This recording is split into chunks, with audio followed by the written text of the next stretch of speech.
acca mbokk internet yi ñu ngi nuyu encore une fois ku fi taxawal nag xam ngeen ni mooy Mia nag kenn du ko présenté Sénégal gis na li nga xam ne nii mën nañu ko woowee sax fu mu toll nii le précurseur wala l'étoile filante de la musique sénégalaise xam ngeen ni son yi xam ne bëri moo ngi koy waaj a génnee son yu bëri nga xam ne génne na ko waaye bi nga xam ne moom tamit moo ngi waaj a ñëw Mia ñu ngi lay nuyu. maa ngi lay fay maa ngi lay ziar. toujours aussi belle et ravissante. merci beaucoup kontaan naa. alors Mia parcours yi ngay def fi mu toll nii yëpp maanaam yaa ngi wër Sénégal koroog da nga jógee Fouta def ko Dóom loolu yëpp dala lay def. kontaan c'est toujours un plaisir dem si say mbokk ñu accueillir la teeru la def la buur même bu fekkee ne yow taalibe nga si suuf nga wàcc mais vraiment dañu la yëkkati ba si kaw nga am sentiment de fierté ndax say mbokk ñoo ñëw vraiment buux la pousse la may la doole donc c'est vraiment un réel plaisir d'aller au Fouta de faire une tournée là-bas et voilà tournée boo xamante ne réussir na vraiment ñu ngi waaj yeneen incha allah. sama jaam yi nekk fa di fecc rek tukulóor. dégg nga mooy sama jaam yi nekk di fecc rek. ñu waaw dañoo kontaan dañoo kontaan xam nga Tukulóor dafa bëgg mbokkam. donc voilà ne doo ko bandum lu la ñu wax. am na koo xam ne dafa la bëggoon gis mais heureusement fekk fa nuyu ko Ami Ndiaye la tudd. Ami Ndiaye su fekkee borom Fouta. alors neen boo la fekkoon Fouta da lay teral heureusement mu fekk ko Dakar. ndeysaan mais xam naa ne bi yoon ñamul ci benn une prochaine fois. alors fu mu toll nii yaa ngi génne son bi nga xam ne nii Lonkotina. waaw génnagul mais Sénégal yi bëri na Mia Lonkotina tur bi daf leen xaw a jàpp trop Mia fa la lonkati. waaw fu ma lonk deen ko xam très bientôt. incha allah en tout cas lonk naa lonk bu dëgër. kañ la génn kañ la ko Sénégal surprise la léegi mu génn. surprise incha allah. est-ce que mën nañ xaar Mia Guissé mois de décembre bi artistes yi bëri dañuy génnee Mia Guissé album. xaar leen incha allah album si mois de décembre bi ak concert bu mag a mag incha allah. comment tu trouves la musique sénégalaise suñu toll nii. Elle évolue. macha allah ñu ngi ku nekk si domaine bi mu nekk mi ngi fay jéem a nekk premier et macha allah kontaan naa si trop parce que su ma gisee tey ñuy déglu partout dans le monde fépp fu ñu dem ñu ngi teg musique sénégalaise fierté lay am di kontaan bu baax a baax. est-ce qu'on peut s'attendre Mia Guissé avec des featuring peut-être Wally Ballago Seck am nga ko ba pare Viviane Titi Aïda Samb. album bi am na ay featuring national am na ay featuring international.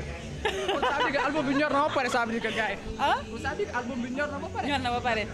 alors Wally Seck defoon ngeen featuring fu mu toll nii moom nga préparé lu doy waar alors niveau international. disque d'or la fay xaar ban conseil nga koy jox.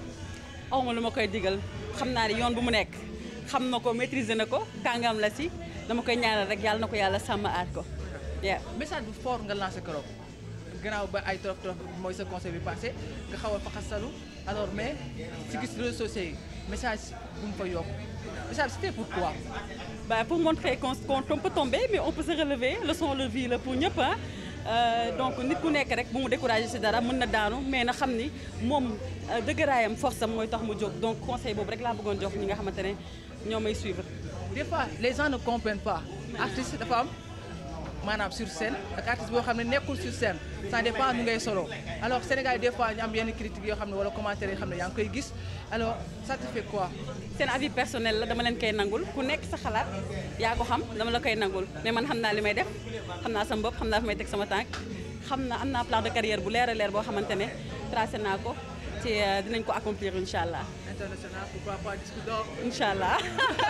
alors un petit mot pour Sophia racine de l'espoir ñu gis ne moom tamit jigéen la brave comme yow fu mu toll nii jigéen ñu bëri Sénégal muy yow muy Sophie et cetera des femmes Sénégal dañu am yaakaar si yéen ñu gis ay xale yu ndaw tim topp si ginnaawam mbooloo des centaines de personnes topp si ginnaawam mu créé lu mel ne racine de l'espoir ba tey mu am 10 ans mu da koy fête nii yan kàddu ngay am si moom. sentiment de fierté comme ni ma ko wax dama kontaan parce que def lu baax dafa jafe nit mën nay def lu baax ni lay critiquer mais moom zéro faute lañ koy wax parce que dem na ba accomplir benn maison boo xamante ne fa lay dimbalee xale yi et loolu fierté gënu ko rëy contentement gënu ko rëy vraiment je suis trop fière d'elle et mi ngi incité ñun tamit ñun jeunes à vraiment dem aussi ci côté social gën a participer ci suñu développement dëkk gi jàppale jeunesse bi.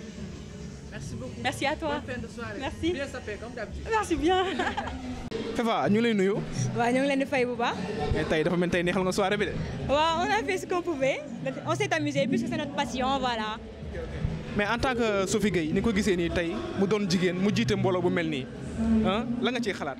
dama koy encourager bu baax parce que déjà excusez-moi moom dama ko sopp voilà parce que man tamit je suis là pour la cause des gens pour la cause des femmes donc su ma gisee jigéen bu mel ni Sophie Gueye dama koy nan laa ko mën a waxee dama ko naw trop daal donc c'est une référence et un exemple pour nous tous voilà. mais noo gisee soirée bi tey.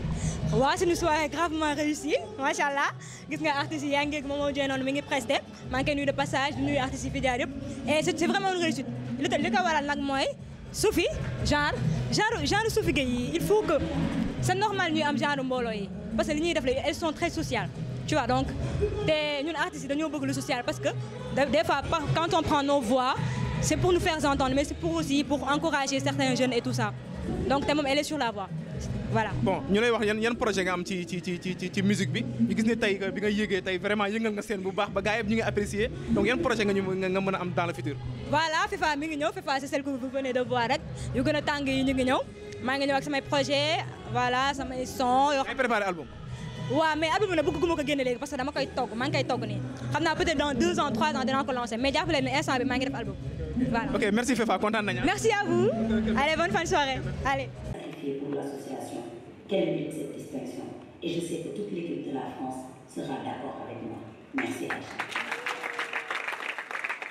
Philippe Blanchet, RBE Belgique, un homme au grand cœur. Philippe moom mos a organiser soirée caritative à l'extérieur. Je me rappelle qu'organiser des soirées caritatives en Belgique et il savait que c'était compliqué parce que ces zones-là en Europe pour nga dajale fa ay nit day metti et pourtant il l'a fait.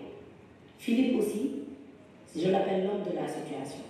À chaque fois que j'ai des problèmes financiers dans l'association, c'est un homme qui décante la situation sans tambour ni trompette. Philippe, c'est l'homme de l'ombre, l'homme au grand cœur, l'homme qui sait relever les défis sans tambour ni trompette. Merci Philippe. Mariama Kalina, Link. Sur le terrain, sous ma jaaxleetul en tant que présidente, Mariama bokk na. À chaque fois qu'on a des activités et que je vois son nom sur la liste, je me dis que ça va bien se passer. loolu la ñuy woowee da lay rassurer mooy membre bi nga xam ne boo ko gisee sur le terrain danga naan activité bi dafay réussir. mën na kaf mën na rek mais bu activité jotee da ngay gis ne day def lépp pour que activité bi jaar damay am ak kii di ko woowee incommandante ndax bu nekkee à bord dañuy arrivé à bon port. Merci Mariama.